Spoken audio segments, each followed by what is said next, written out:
Yes, welcome back. This is Real Britain on GB News TV, online and digital radio. Now, some lighter news, perhaps. Prince Harry and Meghan Markle have come up on the wrong side of satire. The Sussexes have been ridiculed in a new episode of the hit stateside cartoon South Park.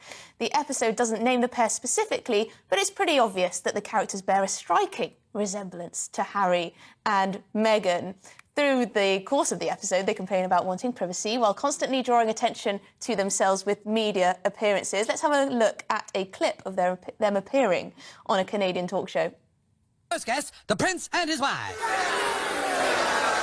We want privacy! We want privacy! You've lived a life with the royal family, you've had everything handed to you, but you say your life has been hard, and now you've written all about it in your new book, Where?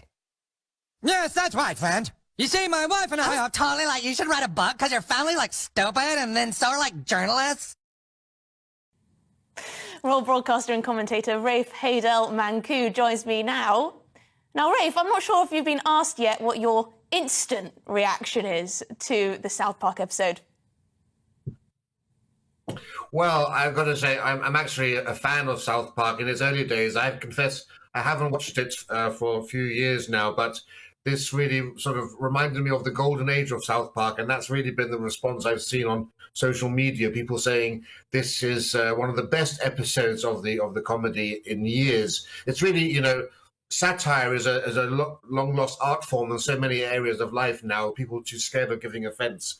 And South Park, I think, is one of the last true purveyors of proper satire. This is it at its most bitingly brilliant and brutal. I think, you know, anyone seeing this would not be well, it's clear that there's a merciless skewering, if I can say, of the hypocrisy and the superficiality and the narcissism of the Duke and Duchess of Duplicity. One wonders whether they saw it. We know how keen Harry is to Google himself and his wife and see what's the public's reaction to them. I'm not sure if the royal family would engage in schadenfreude. They're too noble for that, but I'm sure many people delighted in seeing Harry and Meghan get their just desserts. Yes, I imagine so.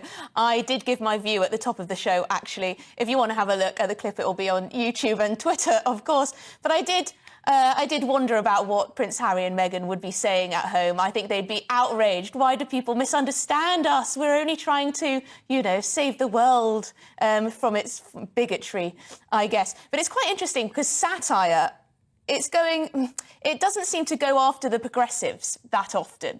I read an article in The Telegraph, I believe it was today. A columnist had written about how this is great because the satire is actually going against the woke people rather than making fun of, I don't know, Trump, the easy targets. Yeah, absolutely. Although I have to say, having watched South Park for the first time in ages, I was interested to see that they have a black cartoon character there called Tolkien, you know, J.R. Tolkien's surname, but actually the way it's pronounced is Token. So I think South Park's been indulging in attacks and criticism of progressives for quite a long while, actually. But I think more broadly, I think this has just really exposed the catastrophic nature of Harry and Meghan's PR strategy. I mean, particularly after the release of Spare, or Wah, as South Park call it, the wailing of a crybaby. I think it's now increasingly, I think it's now increasingly apparent that even those who supported them are seeing them for who they really are. You know, a manipulative drama queen in terms of Meghan and a spoilt crybaby in terms of Harry. And I think that's why even the progressives are losing faith or interest in them, and you're seeing them become an international laughingstock, not just on South Park. We've seen an increasing number of nighttime talk shows, particularly Jimmy Kimmel in America making fun of them, but also their friend James Corden too. It's open season on them, and I don't think there could be any worse reaction for a self-important couple than to realize that they've become international objects of ridicule. I mean, how do you come back from that? You know, how do you come back from having the world discuss your frozen todger?